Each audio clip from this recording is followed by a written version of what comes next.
I work as a taxi driver. I'm divorced with no kids. I split from my ex-wife, Catherine, 20 years ago. I graduated from college and landed a corporate job. Every day I was busy expanding the customer base as a salesman. One day, during a company party, I hit it off with a woman named Catherine, who was seated next to me. I confessed my feelings. We dated for about a year and then got married. We didn't have kids, but we were a happy couple. 3 years into our marriage, there was an economic downturn everywhere. Every day, news about companies laying off their employees was all over the media. I always felt my company was immune to it, like it was someone else's problem. Then, out of the blue, my boss called me into his office and suggested I take an early retirement. You're aware our company's performance isn't great, so we've decided to reduce staff. There's a bonus for those who opt for early retirement. You're still young. You should be able to find another job. Think it over. That's all I have to say.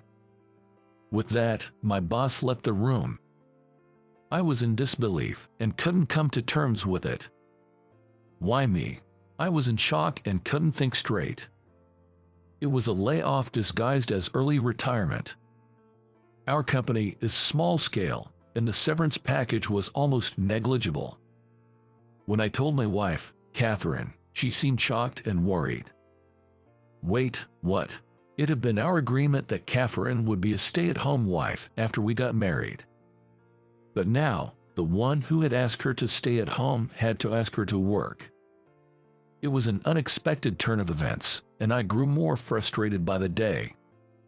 From then on, Catherine and I started arguing about money and jobs. Our once peaceful marriage became rocky. Eventually, Catherine left a divorce note and moved out. It felt like the layoff had ruined my life. Afterwards, I was so devastated that I spent my days in a state of despair in our now empty house.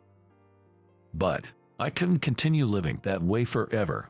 Despite my efforts to find a new job, nothing was working out. I kept getting rejected even at the initial application stage.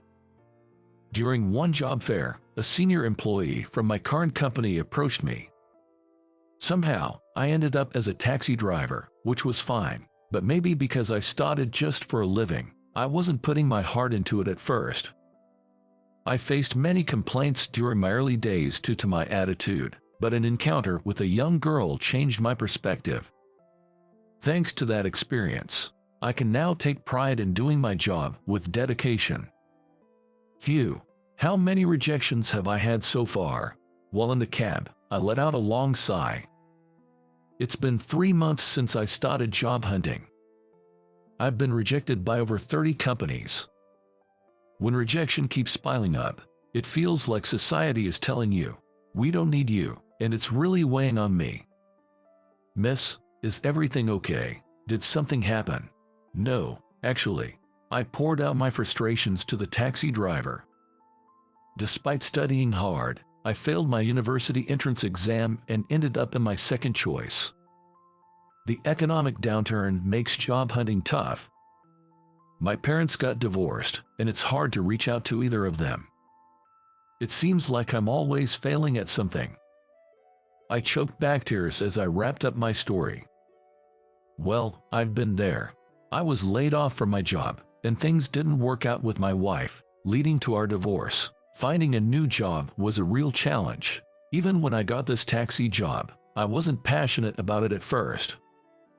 I was taken by surprise when the taxi driver suddenly began speaking to me. You're about the age she would be now. She must be too. Excuse me, do you have a daughter? No, but a long time ago, I helped a little girl. It was a pitch-dark night. The driver began to reminisce. He was waiting for passengers near the rotary in front of a train station when a small girl approached him. Please, can you take me to the vet?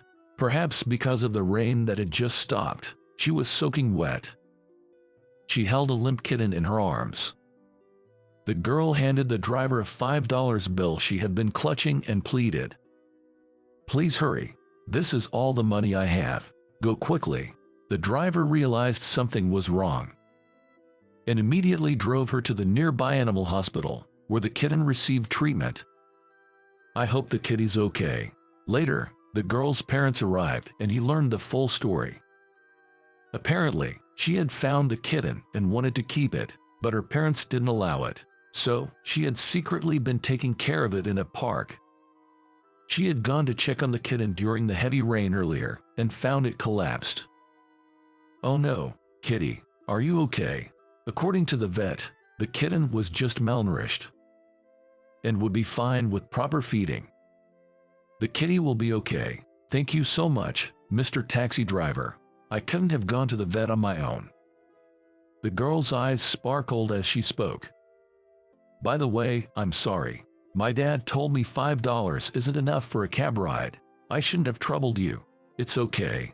The important thing is the kitten's safe. You're going to keep it at home, right? I can't. I live in an apartment. They don't allow cats. I need to find it a home. Oh, so the kitty doesn't have a place to stay either. It was then that the driver had an idea. Why not become the kitten's owner himself? He thought he could manage to care for a homeless cat, even if he couldn't support his wife. That incident changed the way I view my job. That girl made me realize that my job is to help people. My attitude towards work changed because of her. I owe her a lot. The taxi driver spoke with deep emotion. Wait a minute. This story. I had been listening intently to the driver's story, my heart racing. Your cat is a tabby with droopy eyes, right? How did you know? Of course he'd be surprised. That makes sense. He hadn't described the cat to me. There was no way a stranger like me would know the specifics about his cat. Well, when I found the kitten, it was about 3 months old. I took care of it in the park for about a week. You're that little girl from back then. Yes, that's right. I nodded in response to the driver's words. It turned out that the drenched girl in the taxi driver's story was me. Well, that's quite the surprise. I was surprised too. Who would have thought? I discreetly peeked at the driver's face from over his shoulder. I'm glad to hear your cat is so well. He's been healthy and cuddles with me every day. I named him Whiskers, even though he's a tabby. He has some calico patterns on him, but it's amazing to think such a little girl has grown into such a remarkable young lady. Oh, I'm not that remarkable. Then he handed me his business card. Here's my phone number and my email and Facebook ID. I don't think you'd have anything to chat with an old guy like me about, but if you're ever feeling down, give me a shout. I won't push for a meetup or anything, okay? His words almost brought tears to my eyes. It had been a long time since someone had spoken to me with such warmth. Touched, I began to tear up. Thank you. What happened? Why the tears? Did I say something wrong? No, I'm just grateful for your words. I see. You've had it tough, huh? The driver gently patted my back.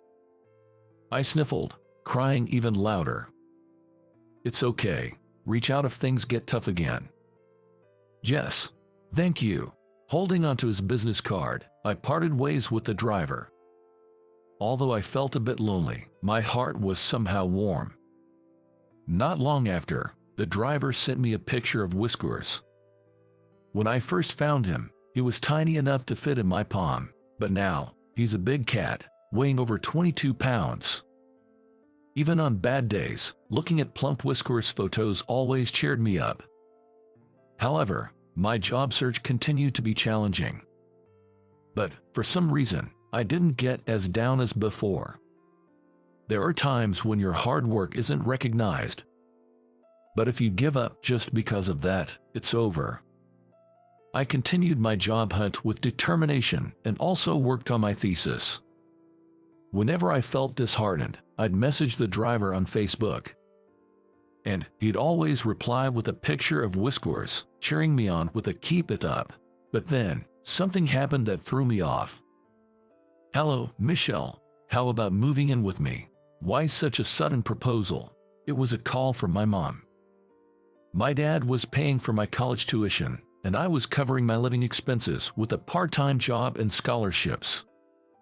So I thought I'd be financially stable until graduation. You remember who raised you, right? I do, but I'm lost. Can you explain what's going on? As I said that, she went on to say she's struggling financially and wants me to drop out and start working immediately. Hold on, what about Dad, who's been covering my tuition?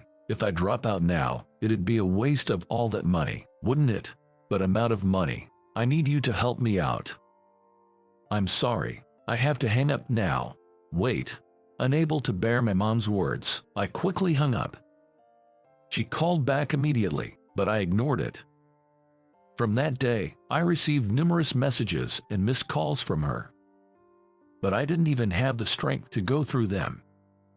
At that moment, a message arrived in my inbox. Oh, looking at the attached photo, I was taken aback. It was a picture of Whiskers. Been a while since we talked. Everything okay? Seeing the driver's message, tears welled up in my eyes. I immediately called him to talk about my mom. I'm sorry. I know it's your lunch break. No, I'm sorry for sending you a message during such a hard time. But you should probably keep your distance from your mom for a while. It's not right for a parent to tell their college-aged daughter to support herself. Hearing the driver's words, I quietly nodded. I decided to cut off contact with my mom until my life settled down. I explained the situation to my dad and asked him to be clear with her if she inquired about me. If anything happens, just let me know. I think I can help talk to your mom. Thank you. From that day, I stopped communicating with my mom. After distancing myself from her, I could finally focus on my own life.